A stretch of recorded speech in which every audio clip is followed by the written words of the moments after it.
Welcome back, class. How y'all doing? Today we're going to be talking about something just as important as the race itself, and that is post-race recovery. Now, remember, next last time or the time before, I don't know whatever time it was, I talked about recovery, right? As part of your training process. Today we're really going to be talking about that post-race recovery because that is super, super duper duper duper duper duper duper important. And no, I'm not talking about Netflix and ice cream, although don't get it twisted, okay? Those things are definitely part of the recovery process. I'm talking about the other aspects of the recovery process, okay? But yeah, get your Netflix and your ice cream on. A girl ain't mad at you. Do that, okay? Do you, boo? Anyways, here's some fascinating research from the Journal of Sports Medicine, and it shows that runners who follow a structured recovery protocol return to training 40% faster than those who don't. And get this, y'all, for bigger body athletes like us, proper recovery can reduce joint stress by up to 30%. Because we're in bigger bodies, that we're probably putting a little more pressure on our joints. So, doing recovery is really going to reduce that for us. And these are not just some made up numbers. This is the truth, okay? All right. So let's break down your post ultra recovery game plan. Okay, so for the first 24 hours, I always recommend a couple of different things. Number one, do light stretching. And I mean light. Don't try to like contort and do all them fancy yoga moves or some of those other moves that are like, I don't know, hard. Really do light stretching, right? Because it's just going to be important for you to kind of like you've been on your feet for a long time, and stretching is good, but you don't want to overstretch, right? You just want to do a little stretching because what you want to say to your body is like, look, we're in a recovery process. That's all you're doing, just indicating that you're in a recovery process. The second thing I would say we do is hydration with electrolytes, right? Because you've done your best to hydrate during the race, and you've done your best to try to make sure that all your electrolytes are up to par, but you ain't been perfect about it. For whatever reason, sometimes you didn't do exactly everything you were supposed to do. Because you were too busy trying to move your body to the next mile or to the next aid station. So this is when you this is when you say to your body, okay, I know I abused you a little bit. Now I'm going to take care of you. So make sure you get your electrolyte mix up and going, and really be consistent about it for those first couple of days, because that's really going to help with the rebuilding and recovery and process. So make sure you do that. Third thing I put on my list here is protein-rich foods. Um, because you use your muscles, you kind of want to be able to restore some of that protein. So even if you're a vegan, whatever kind of whatever foods you eat to get proteins, I would say make sure that you um, eat as much of that stuff as you can, or make sure you eat a decent amount to kind of replace those amino acids that you've probably used up during your ultramarathoning. And again, because you use your muscles are going to be the thing that hurt the most. Oh, yes. And so what we want to do is say to our muscles, thank you for allowing me to do this ultra marathon. Now I'm going to do the necessary things to make sure that you're cared for now, because I know you're mad at me. So love your muscles, and let them know that you love them by giving them some protein. A couple other things I want to tell you guys about doing in terms of post race recovery is use a foam roller.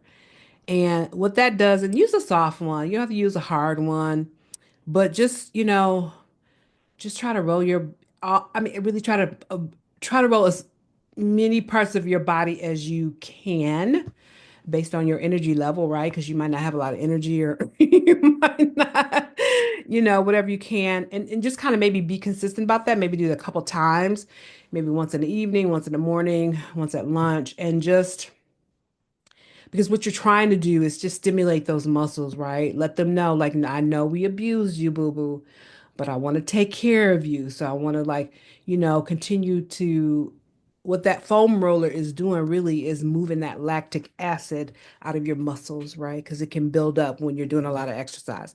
So it also just help you feel good as well. So um, just help things feel a little bit better. So make sure you do your foam roller.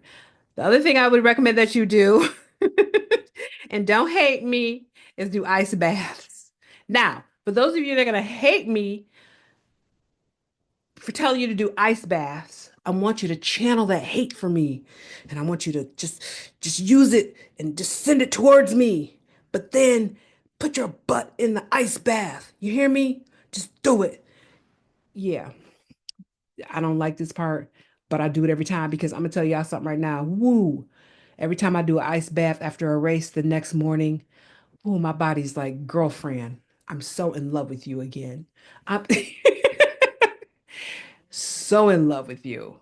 I don't know what it is about that ice bath. It does something to the muscles where my muscles are like, okay, my muscles are not cussing me out the next morning. You know what I mean? Just a little bit of cussing, not a whole lot. And I appreciate that. You know what I mean? I know what I've done. So, that's what I get. But an ice bath is going to make those muscles, whoo, I don't know. I'm gonna tell you, there's been times when I have not done ice bath, and the next morning I was like, my muscles are cussing me out like nobody's business. And when I do the ice bath, my muscles are like, I'm gonna do a little cussing out of Charlotte because she did take care of me with the ice bath last night. So okay, so yeah, do ice bath. And then the second thing I'm gonna tell you to do, which I referred to earlier, is get your behind in a recliner or on your couch and put your legs up. Just make sure your legs are up for like at least 4 to 6 hours. You know what I mean? And use this time to really to make everybody in your life do things for you, right? Bring me food, bring me drink, bring me my computer, bring me my phone, turn on the TV. Well, no one has turned on TV now because we have remotes. But I'm just saying, I'm just saying, like, by putting your legs up, whoo, that's another one of those things that your body, it really responds to in a most profound, profound way. Today's sponsor is Conscious Gear, innovators of VestaPack, the world's first hydration vest specifically designed for taller, curvier, more muscular, and bigger bodies. Now everyone can hydrate comfortably and effectively during endurance activities. The vest-style design fits diverse body types, weighs less than typical packs, and feels as comfortable as your favorite fitted sports shirt, all while allowing unrestricted movement. Experience the difference when your hydration gear is truly made for your body. Are you ready to elevate your fitness experience? Buy your VestaPack now at consciousgear.com and find out if you wear size Earth, Wind, or Fire. At Conscious Gear, we're committed to empowering bigger bodies to thrive as endurance athletes, because every body is an athlete's body. Now, listen, y'all, recovery isn't just about physical. Your mental game needs a break too. So, you just completed the ultra, right? Your body and your mind went through a whole lot. Honor that. Honor that. Honor that. Really. Maybe journal, maybe meditate, maybe read something spiritual. Honor that your mind took you through that. Okay, I hope that noise is not coming on this, whatever. But just honor that, okay? Okay, here's my tried and true recovery timeline. So for day one, okay, so you did the race, right? You slept through the night. The next day, I am going to recommend you guys that you do a mid run. And I know you're saying, what? I just ran an ultra. The reason why I'm gonna tell you to do this is because there's this thing called delayed onset muscle soreness. One of the ways you can reduce that, because DOMs can feel your legs can feel like bricks. The feel your body will feel like a ooh, yeah, horrible. But I'm just saying, like, what I would do is, let's say you just did an ultra marathon. What I like to do that next day, and it's hard, is to go out for a run. I know you're thinking, I'm not going to be able to go out and run, but believe me, you're going to be able to run. I know it's crazy. You're like, well, I just did all this mess up. What happens is when you go out for a run the next morning, your body, what you're signaling to your body is that, oh, I'm still running. it's almost like I'm still training. I'm still, you know what I mean? Like I know I did what I did yesterday, but like I'm still in it. And so what it's going to do is, and I think with the blood circulation, is that it's just going to get the blood circulating through your body, get it circulating through your muscles, and it's just going to kind of tell your body, look, this is what we do. It's kind of like a signal. It's kind of like a signal. I don't know I don't know how to explain it. I feel like when I do my run after my ultras, I'm telling my body, this is what we do, which is why I think. First of all, it does reduce my DOMs for sure, but it keeps my body into understanding, oh, this is what she does. You know what I mean? Like she runs, and even though she did a long run yesterday, she's still running. Like I don't know what it is. I don't know how to explain what that is, and probably some runners could explain it better than me. But I'm telling you that next day, make sure you do something, at least a couple miles. I like to do 6 to 8, and I find that my DOMs, it just it lessens that because DOMs can be really hard, and it can also be debilitating and it can kind of discourage you. So you don't want to experience. And then the second day. Again, I know everybody says, well, rest. No, I'm gonna tell y'all right now, do not rest. Do shit. Do some cross training, elliptical, cycling, swimming, something. On the second day after the race, yes, do something else. What you're communicating with your body that this is what I do. I'm physically active. I do, and and what you're saying to your body is, look, not only is this what I do, I want you to understand that sometimes I'm going to do days where I do a big event, right? But then I'm still going to come back to doing the things that I normally do day to day. And what I think happens is that your body just adapts. It adapts. It's like, okay, this is what the fuck she does. Charlotte, I don't know what the hell this stuff is, but this is what she does. And as a result, like I just find that I have um, I'm less prone to any injuries. I recover better. I feel better. And, I feel like my races just become part of my daily routine. You know what I mean? Although I don't do ultra distances every day, but just kind of train my body like, we'll do this and every now and then you're going to notice that I do more miles. And that's just part of life. I just feel like, I don't know. And somebody told me that by doing that, you do kind of set the signal in your mitochondria. And that what we have is what is called mitochondrial memory. It will remember, oh, this is what you do. And as a result, it will help you. You'll do it. You'll be able to lean into it in a much easier way because your mitochondrial memory is like, oh, okay, this is what she does. I should probably do a whole video on this whole concept of mitochondrial memory because it's super important. And I do think that it is the key to me being able to do running and to do it long term. So, anyways, the next thing I would say on the day three, finally, day three, I'm gonna say rest.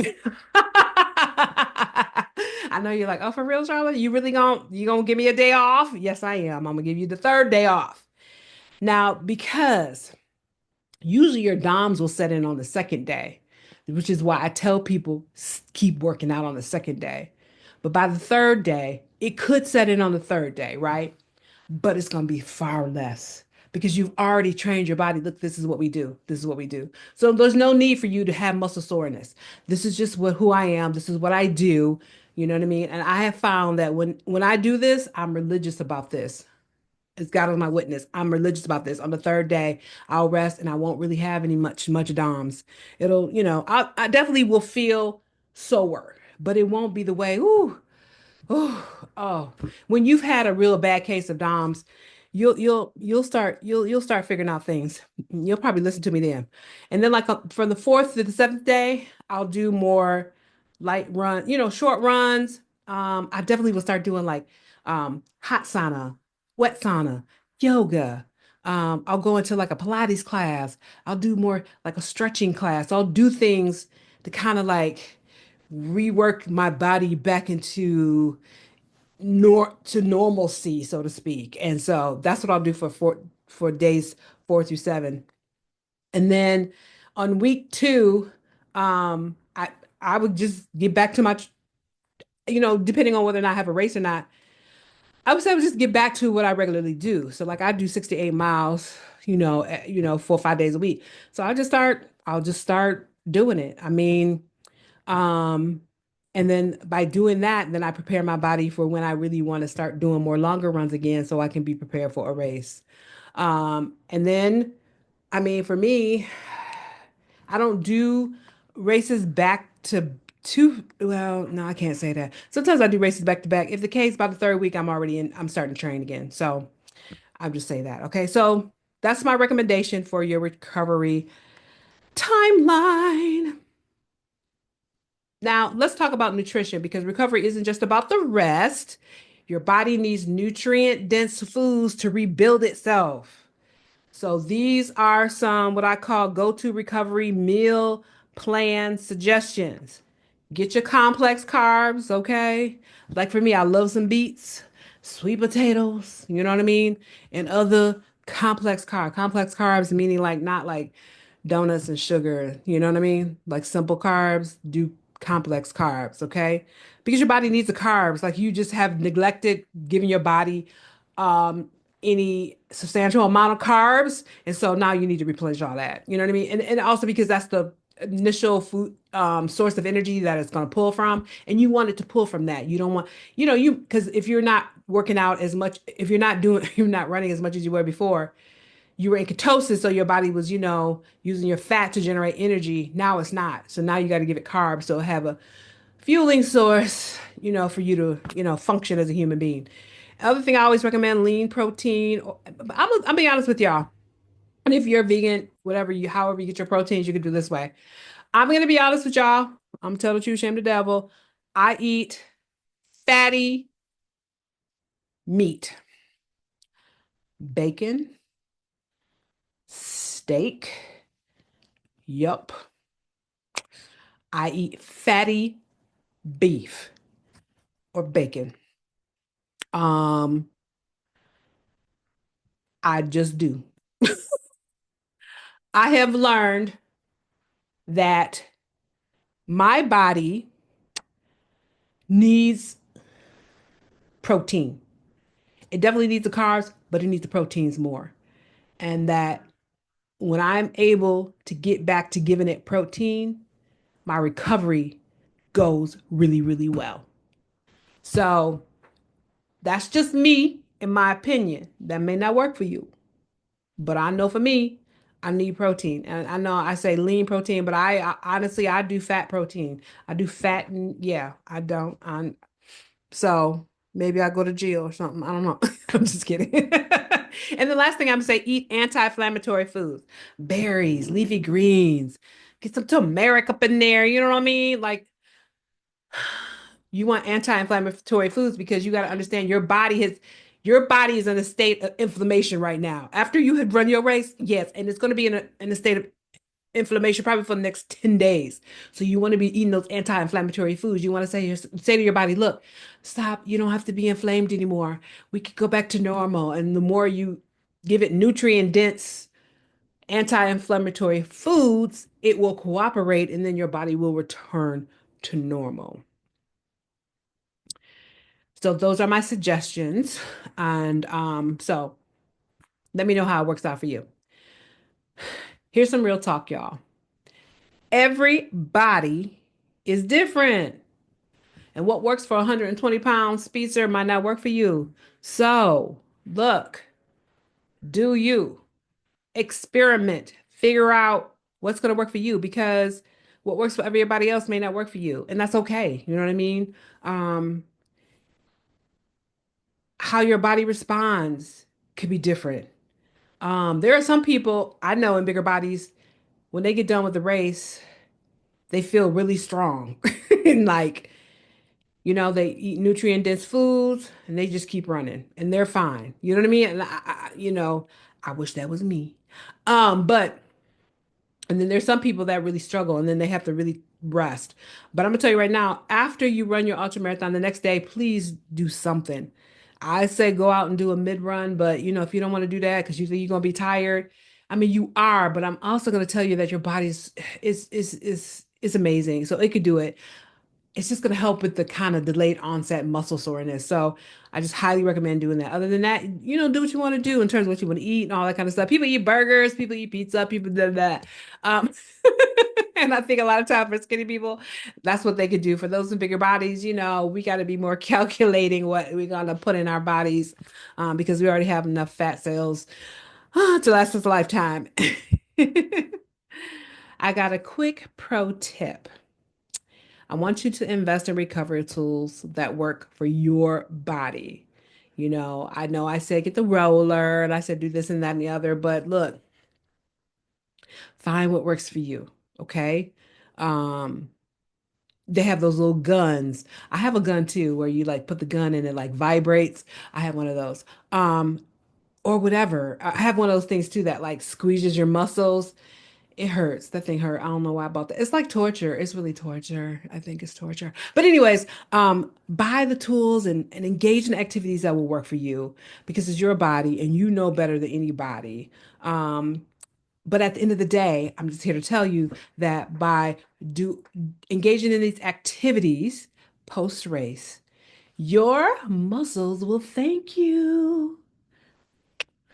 Yes, they will.